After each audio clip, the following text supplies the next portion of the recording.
រីច្បឹកនាគបានផ្លាស់ប្ដូរទៅជាអណ្ដើកត្រូវបានក្មេងស្រីយកត្រឡប់ទៅដើម្បីធ្វើជាសត្វចិញ្ចឹមមិនត្រឹមតែត្រូវបានយកទៅលាងខ្លួនរៀងរាល់ថ្ងៃទេក៏ត្រូវបានក្មេងស្រីងូតទឹកជាមួយរាល់ថ្ងៃមិនគិតថាអណ្ដើកទេមានសមត្ថភាពផលិតទឹកគេបានចាក់ទឹកចូលក្នុងទឹកក្នុងយប់មួយប៉ុន្តែជុតនេះត្រូវបានក្មេងស្រីមើលឃើញភ្លាមនាងបានកំណត់ថាអណ្ដើកជាសត្វទេពដើម្បីជួយសង្គ្រោះអ្នកប្រជាជនដែលកំពុងតែត្រូវការទឹកដោយសារការជួបប្រទះអាកាសធាតុឈ្ងួតក្មេងស្រីបានស្នើសុំឲ្យអណ្ដើកចាក់ទឹកចេញបន្ថែមទៀតអណ្ដើកមើលទៅក្មេងស្រីមានអារម្មណ៍កង្វល់ហើយបានយកដល់នាងចាប់តាំងពីនោះមកកន្លែងគ្រួមួយនៃក្មេងស្រីនឹងពោពេញទៅដោយទឹករៀងរាល់ថ្ងៃក៏បានជួយសាធារណៈជាមួយនឹងអ្នកដែលរស់នៅជិតនិងផ្ដល់ទឹកឥតគិតថ្លៃប៉ុន្តែនៅពេលដែលមានមនុស្សមកយកទឹកកាន់ឡើងអណ្ដើកក៏คล้ายទៅជាអស់កម្លាំងពេលវេលាចាប់បញ្ចប់ទៅក្រោយជីវិតនឹងមានផ្អែមល្ហែមថ្ងៃមុខក៏នឹងមានសំណាងល្អហូរហែដូចទឹក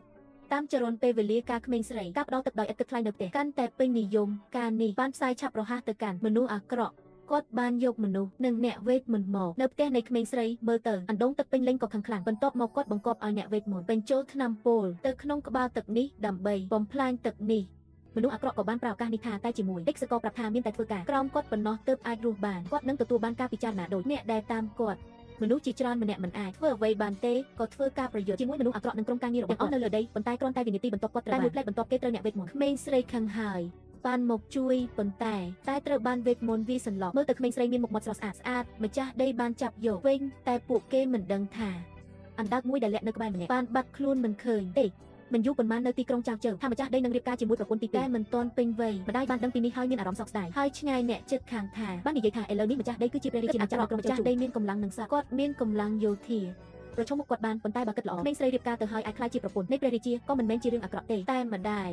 បានដឹងច្បាស់ពីអារម្មណ៍របស់ក្មេងស្រីមិនថាអ្វីក៏ដោយនឹងមិនរៀបការទៅជាមួយម្ចាស់ដីនៅក្នុងពេលក្មេងស្រីត្រូវបានគេចាក់សនៅក្នុងបន្ទប់រងចាំម៉ោងល្អដើម្បីរៀបការនៅថ្ងៃនេះក្មេងស្រីម្នាក់បានមកដល់ដើម្បីយកអាហារទៅឲ្យក្មេងស្រីតែពេលនេះក្មេងស្រីមានអារម្មណ៍មិនអាចធ្វើអ្វីបានទេគាត់បានបដិសេធមិនហូប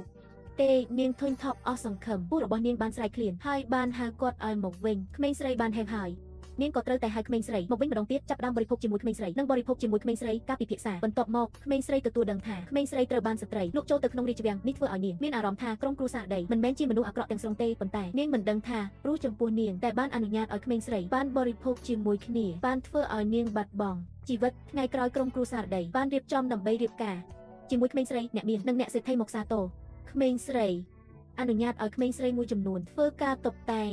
នៅពេលដែលគេមិនដឹងថានាងបានលាក់កំបិតមួយក្នុងខ្លួនពេលដែលនាងបានគោរពនៅពេលដែលក្រុមគ្រួសារដីត្រូវបានគ្រប់គ្រងដោយសម្រស់របស់ក្មេងស្រីមនុស្សអាក្រក់បានមើលទៅនាងដោយអារម្មណ៍មិនអាចទប់ទល់បាននៅពេលដែលមនុស្សអាក្រក់ដីបានរៀបចំដើម្បីបើកស្បែករបស់ក្មេងស្រីបានកាន់កាំបិតដែលលាក់ចាក់ចំភ្នែករបស់មនុស្សអាក្រក់គេបានខឹងយ៉ាងខ្លាំងក្មេងស្រីមើលទៅដៃរបស់គេតែមានកណ្ដឹងបន្ទាប់មកបានដឹងថាគេគឺជាអណ្ដើកមនុស្សអាក្រក់បានយកដាវមួយចាក់ទៅលើតួប្រុសតែប្រើយុទ្ធសិលវីចូលទៅក្នុងជញ្ជាំងបន្ទាប់មកតួប្រុសនោះបាននាំទៅប្រែកាយតាមពន្លឺមាសបាត់ទៅនៅឆ្ងាយពួកគេបានមកដល់ក្នុងគុកដែលមានការលាក់ពេលបើរបាំងតែត្រូវបានធ្វើឲ្យភ្ញាក់ដោយសារតែ